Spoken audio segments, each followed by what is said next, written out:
Back to Modesto one more time. Probably not the last time, but now we are ready to do some cutting. And if any of you have seen my past adventures, especially the trip to Minnesota with Jose in the van, the wedgie van, we've got instead of a bumper burrito, we do have a hitchhiker along with the trip. I don't know how long it's going to last, but I want to show you. Another day of pick and pull. Kind of overcast, which hopefully there won't be any rain, but keeps the temperature down. That's nice.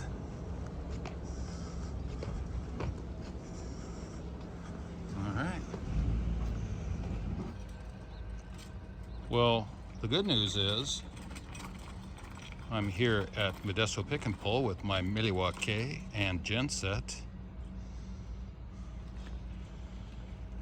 The bad news is this is row 15 and that Chevy van is supposed to be in row 14. So, snooze you lose.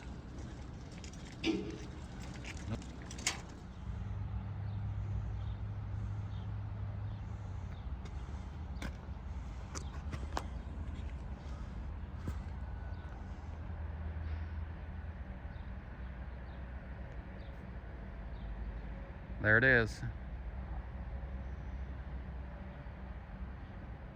There she be. Looks like they cooked that roof. That's too bad.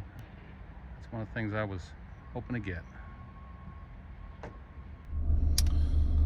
Wow, that is very disappointing. That's the first time I've ever seen a vehicle only stay in the boneyard for 2 weeks. Usually they're 30, sometimes they stretch it to 45 days, but I don't know. Anyway, I spotted that blue and white van in the back. Looks like they already hit that roof with something. So the only thing I can take is maybe the front end if I'm lucky, and the doghouse. But even that is very questionable since it's already in the back. They very rarely bring those things back out. So I can call the manager tomorrow at 9 and plead my case, but I'm not going to head out here unless I get a firm commitment. So more than likely that thing is gone. It's too bad. There were several people that were really counting on those parts. One guy from England that needed a roof. So we'll have to maybe find another one. Good luck with that. So anyway, back to Sacramento empty-handed. It's in the morning here, and the day after we saw that van on the crush pile. I was able to get a hold of the manager this morning after it rang for a couple of minutes, and she picked up and actually listened to my tale of woe that I still needed some parts off of it. And hopefully, along with my suggestion that I'd be willing to pay $100 just to get another crack at it, that they can pull that thing off the pile and then let me know. She said she'd check it out and then see what she could do. But you know, it was on the top of that pile from what that picture showed, and that usually means it's the first one in the crusher. I'm not sure when those guys start, but I think they start pretty early in the morning. So there's a really good chance that that old van is now flatter than a pancake. But we're going to do everything we can to try and check it out. So we should know in, I don't know, hopefully half an hour or so, if that van is out.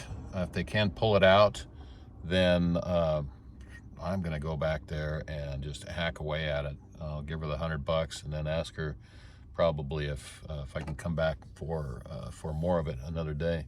There's a couple of guys that really need some of those parts off of it, and there's just not a lot of these around.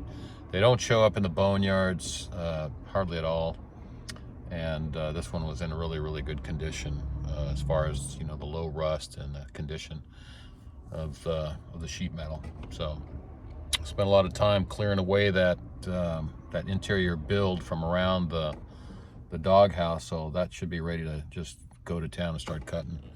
I got the gen set and everything else I need loaded up in the back. The only thing I'd have to do is go grab my my trailer. So right now I'm waiting for a vanner at a restaurant. I want to check out his van. He just recently bought it and had a clutch installed. This is a van that I test drove and got running, I don't know, a couple of weeks ago. So anyway, he's looking to drive it to LA, and I want to have breakfast with him and check out his van. He said he had a little bit of shifting problem going in the second, but Clutch Mart did a job on his clutch, and I can't imagine why they would let him go out of there without, you know, test driving that thing or whatever. But anyway, stranger things have happened. So that's it. We're gonna keep our fingers crossed for the 67, and if not, then we're continuing to load up for the gnats. Just gather up the pieces and parts, even though it's still weeks and weeks away. So anyway, the adventures in Vanland continue. We are in the Home Depot parking lot because we got a communication from the gal at Pick and Pull that they are happy to pull that van away from the crusher and to a spot where I can work on it. Might have had something to do with the $100 cash I promised the manager. She changed her tune pretty fast. Anyway, we plan on going over there tomorrow, but one of the big issues is that they are not going to allow me to use my gen set, which is kind of a complication because I don't think that they're going to have any 110 cord anywhere near where I need to be cutting up that van. So she says, no gen set. And this goes directly against what I've done at least a dozen times at different pick and pulls. Anyway, instead of arguing with her and possibly losing the deal, I just went down to my local Home Depot and threw some money at the situation. So let me show you what that means. I'm also going to need some ratchet straps, so I bought some ratchet straps and a charger with that 8 amp battery. That was the only one that they had that had a charger. Had to buy the Sawzall separately. Of course, the best deal was online, and that's going to take a few days to get here, so the heck with that. Anyway, the other thing is a fat 12 amp battery, and then a couple of 3-packs. Yeah, they're all 3-packs of these carbide tipped 12-inch, 9-inch, and 6-inch saw blades. So believe it or not, that is $750 you're looking at right there. I think that's gonna more than double eat up any money I make off this van, but I am going to save some parts, and some of them are for myself. Now, the interesting thing about this, you can see $57 for the 12-inch, $45 for the other 12-inch, was a different style, 31 and 39 for the other ones. And then ratchet pack, $11.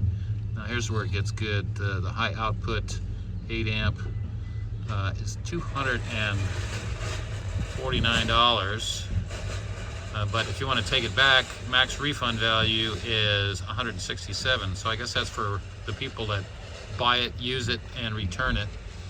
It's the same thing with the rest of that stuff. You see on the bottom there, that Super Sawzall is only worth $173 on trade-in, even though I paid $250 for it. Let's see here. Yeah, free. All right, yeah, so anyway, one thing that was interesting is the Sawzall was $259, and then that 8 amp or the 12 amp battery was $250, but then they gave me $250 back. So anyway, it's $10 cheaper to buy a battery than it is to buy the whole Sawzall. So hopefully that'll do it for me. They promised me 10 hours worth of cut time with that, and I'm like, well, okay. Hopefully I don't have to spend 10 hours cutting up vans, but with this rig I should be pretty independent. So now it's all about getting back to a 110 station, back at the shop, and plugging the stuff in, making sure that it's all plugged in and all charged up. And as far as that gen set in the back, well, that's pretty much not very useful anymore, at least not on this trip. Anyway, prep for tomorrow. Should be there at 0900 when they open, with a $100 bill in my hand. You gotta love this stuff. You know, I was thinking maybe instead of cutting out patch panels that are rusted, it might be more economical just to glue a bunch of $20 bills or maybe $50 bills to these exposed parts. I don't know. What do you think?